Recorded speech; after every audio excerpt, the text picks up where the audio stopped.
Boilermakers open the Big Ten season on the road, take one against Michigan State. Purdue will stay on the road today against Indiana State for a midweek game before returning home over the weekend for the Big Ten openers at Alexander coming up this weekend against Northwestern. I'm Kyle Charters, along with the head baseball coach for the Boilermakers, Greg Goff, and SID Ben Turner for This Week in Purdue Baseball, presented by Burke Boilermaker Golf Complex. Golf season is here, as is the Big Ten baseball season, Coach. You go on the road, it's difficult to win road series. What you want to avoid is getting swept. So I guess winning one game keeps you right in there. Obviously, you want to win a couple of games. You were very competitive against Michigan State and some great baseball this weekend. What did you like about what you saw from your team? Well, I thought we, got off to a great start on Friday. It started with Cal Steven and his ability to get out there and compete for us. Got down early, and boy, our guys really showed some resilience this weekend and came back and ended up, winning runs on the bases, and Suval was able to make the pitches and get us a victory on Friday night, and got a little snow on Saturday, and back to reality, and then had an opportunity to get back out there on Sunday, and then had a chance to win the series on game one, and we just couldn't close it out like we did on Friday. Yeah, Friday's game was great. I mean, you get off to the slow start, obviously fall behind 4-0. It felt like there was a moment there where, like, man, this is going to get away from us tonight. But Cal Steven, to his credit, really got dialed in. You mentioned Aaron Suval and how well he pitched, and you were able to manufacture some runs. You only had 5 singles in that game, but to come back and get a victory to start off the weekend was huge. It was huge. I think our guys, again, just stayed consistent with what we do, and they had a really good arm on Friday night, and I just thought we just kept battling and kept battling and found a way to score here and scratch there, and then we were able to manufacture a couple of runs there, and once we took the lead, we all got a lot of confidence in Aaron and his ability to make the big pitch. He's done that before, and was a huge win for us and set us up for the rest of the weekend. Yeah. Cal Suval and Jonathan Blackwell teamed up for 13 innings, 1-run ball when you go from the 3rd inning Friday to the 6th inning of Game 1 Sunday. That stretch might be the best pitching that we've seen all season combined, and that was so impressive. What changed for Cal after that rough start, in your mind? Well, I just think, again, you got to give Michigan State some credit, Ben. I mean, I tell you what, their top 4 hitters, as good as anybody in the league. They're good. They're really good. Those guys hitting 350, 400 for a reason. It's hard to do. And so I thought they did a good job. They came out and were aggressive to him and hit some balls, and some balls fell. And, for me, Kyle made a decision like, hey, that's it. That's it. And we knew we could, once we could get our offense going, we felt like we could score off their bullpens and thing. And he just kept going, hey, just the will. He just had the will to win. And I just thought he exuded so much confidence out there. Our team just followed that lead. That will in a Friday starter, man, so important to know that, you're going to have your best stuff. And if you don't, you're going to have to battle. That's right. And that was a perfect instance of him battling like that. Meanwhile, Blackwell continues to be the most consistent of the rotation. It feels like everything you'd want in a transfer. Right. In terms of professionalism, consistency, going out there and giving you a chance to win every time he takes the ball. He does, Ben. I tell you, he's really grown this year, in our program. He's been a reliever his whole career at Coastal, and getting the opportunities. That's why I came here to be a starter, and he's just been great. He's a great guy, works extremely hard, and again, like you said, he just stays quiet and just does his thing. He kind of under the radar. You look up and they scored 1 or 2 runs, and you got a chance to win. Another guy who's maybe been under the radar but finding himself more on the radar is Connor Cascadet. Thought he had a great weekend when he got opportunities. Maybe was a couple of feet from even having an even better weekend for you guys. But he has been a guy who suddenly, has gone from a bottom half of the lineup batter to one who you can put in the cleanup spot, and he can produce for you. He can, Kyle. And, he's been really good for us. Again, another guy we brought in and has had some really good at-bats of late. And, you put him in the middle of the order there behind Tates and some of those guys, give you another opportunity for an RBI-type guy. And I thought he had a great weekend. And I think he'll continue as he gets comfortable and adjust to this level of play. I think he's going to continue to get better. What a job, too, and what a weapon Camden Melvin has been off the bench for you. Left-handed bat. I think he's 4 for 11, somewhere in there as a pinch hitter this year. He's just been excellent, and he's come up in big spots like he did again this weekend and come through for you. Another newcomer to the program and a guy that's adding some depth to your lineup as well. He does, and Cam is another guy, that we brought in, physical, loves the game, brings some energy and passion to what we do. So, again, you do those opportunities, you get more opportunities, and hopefully we can try to get him in there and maybe even give him a start today or so this weekend because he works extremely hard. Yeah. It's really important to him. And it takes a lot of courage to get in that box, and you've been sitting on that bench for 5 or 6 innings. That's a tough role, and you got to be mentally strong. You got to be prepared, and he is all those things. He works hard in the weight room. He does the things we ask him to do, and he's a great teammate. The guys that are successful at it are the guys that are locked in. That's right. From the first pitch, even though they're not out there. That's right. You look at those guys in the bench. You watch those guys, him and Keenan Taylor, some of those guys. Them guys got bats in their hand from the first inning. They're ready to go. So it's great.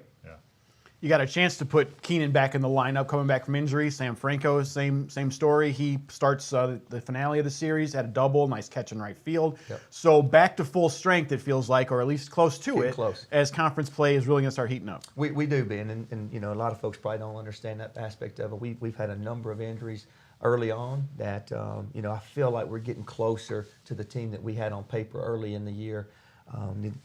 Get a couple of arms back going, but really we have a lot of depth. That's what I told our team, yesterday as we practiced, is that we got a lot of depth and got a lot of opportunities, a lot of guys that we can use and do those types of things, which we're very blessed to have. There's more familiarity with teams in the Big Ten. Obviously, we saw Michigan State use the shift a lot. Yes. Against you guys this weekend, really for the top 3 batters in your order, Yep. Mike Bolton, Evan Albrecht, and Paul Tates. Right. Michigan State was shifting, to pull on both sides. What did you think about that? That's really the first time I think you've seen it that dramatically this season. And, obviously, Evan a couple times was able to beat it just by lining the ball still into the shift. Paul Tates hit the ball opposite way once. I mean, that's really the key, right? Is if they're going to do that to you, got to find other ways to get on board. There's no doubt, and it's part of the game when we do it. We'll shift some guys around, maybe not as dramatic as those guys were, or whatever, but it is part of the game. And we, Kyle, I mean, that's what I've been doing since we got back from Michigan State, is watching video and seeing where these guys hit and putting scan charts together to let our defense know kind of what we do and so forth. It's gotten really technical in that aspect of it. And, but baseball is not a perfect sport. You can hit 10 balls to the left side and the guy throws the ball away from you, hit the ball that way. I mean, and then our guys do a good job with that. Paul and Evan both, I thought, did a great job when those guys were maybe trying to show off, and they popped the ball to the right side of the field and got some big base hits for us. Purdue against Indiana State today. Northwestern comes into town this weekend. We will preview those games. We'll take a quick break, though. First, you're watching This Week in Purdue Baseball. It's warming up and golf season is here. As a member of the Pete Dye Golf Trail, Burke Boilermaker courses offer a variety of experiences and services for you to enjoy year-round. Visit PurdueGolf.com/clubhouse to stay up to date with all the latest deals and offerings, as well as construction and related traffic updates for the new clubhouse. That's PurdueGolf.com/clubhouse. The Boilermakers travel down to take on the Sycamores tonight. The Northwestern in town this weekend, back on This Week in Purdue Baseball. Coach, Indiana State's been a good program for a while.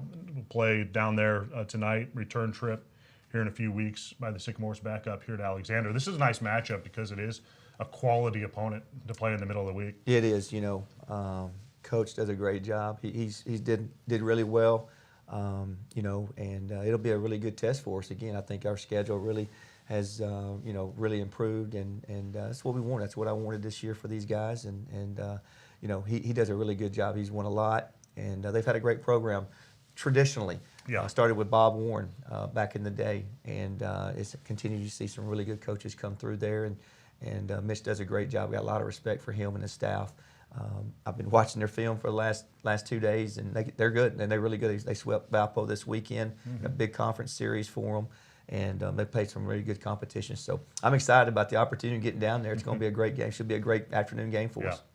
lots of in-state games, lots of home games coming up. It's a good thing to have. It's a good thing. You know, the way the schedule breaks down some years, like this year, first 6 weekends away from home. Right. It is what it is. It's just the way that it goes sometimes. But when you look at this home-heavy stretch, this in-state stretch that you got coming up here, the time is at hand, right, to get it going? It is, Ben. It's a great opportunity. You know, I think you guys have been with us the whole time, man. We've played really well at times, and times we just hadn't played great. And I think baseball that's what I told our team. It's consistency. It's about being able to have one or two good pitches, one or two at bats, and so forth. And I think our guys are continuing to improve. We had a great workout again yesterday, and I look forward to these guys. You know, getting an opportunity to get at home. It makes a difference when you sleep in your own bed and kind of getting that type of routine. So we're excited about playing in front of our home crowd and getting an opportunity to play a lot of home games here at Alexander. The new coach at Northwestern is Jim Foster, a guy who's had a lot of success at previous stops, including at Army, at Rhode Island. You know, it's been slow going for Northwestern to start this year. They've had some coaching changes here recently. They had a lot of transfers during the offseason, including a guy we saw down at Ole Miss and Anthony Calerco.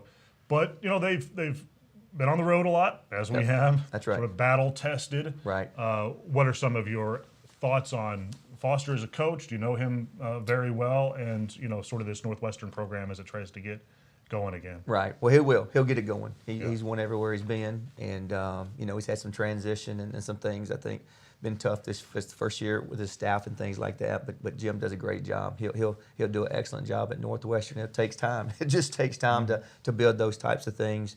But there's no doubt he's really good at what he does.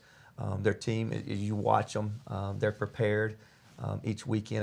They've had a very strong schedule too, and they play some really good teams. So we'll have our hands full this weekend. Again, it's not about who we play, right? It's about the game and us handling the baseball and us throwing strikes and us getting those pitches. And that's the biggest thing for us and our guys. But it should be a great weekend series. You put a lot on the scouting report. I would imagine that one thing you don't put on the scouting report is the opponent's record, because it doesn't probably matter. That's right. All that That's much. right. I mean, it That's just right. depends on who you've played and when you've played them, and you know, a team That's right. can get hot, obviously. And That's right. So you know, while it looks like on paper, you know, you should be able to handle Northwestern, you got to be able to go out there and actually do it. There ain't no doubt, and you know, that's the great thing about baseball. You know, football and basketball, the best team usually wins. You know, in baseball, you know, you may hit a lot of balls hard right at them. You know, it's just a crazy game, and that's why I love it. And yeah, we'll you know, again, we just talk about it all the time, just playing against the game. Yeah. You know, it's a hard game. It's usually the team that loses the game more than it wins. You know, and so we just want to continue to try to create some big innings, play really good defense, pitch in the clutch when we have to, and rest will take care of itself, Kyle. We've had good crowds for midweek games. Oh, It's been man. nice to be home for the Yes, weekend. it's been great. Hopefully the weather will hold out for us. Looks like the temperature should be okay. Yes. Hopefully the rain will stay away. But the crowds have been great, and hopefully they'll come out again for a weekend series. It's no doubt. I mean, our fans have been tremendous. Man, what a great attendance. You know, I know season tickets have been, you know, way up, and I'm just so thankful for the community just taking over our program and supporting us like they do. And nothing like playing at home, I can tell you that. Best of luck this weekend, and of course this evening against Indiana State. We'll talk to you again soon. All right, thank you. That's the Purdue baseball coach Greg Goff, along with Ben Turner. That'll do it for our show for this week. Of course, back next week as we put a wrap on that Northwestern series, and look forward to getting back on the road against Minnesota. Thanks for watching. This is This Week in Purdue Baseball, and thanks to our new sponsor as well, the Burke Boilermaker Golf Complex. Golf season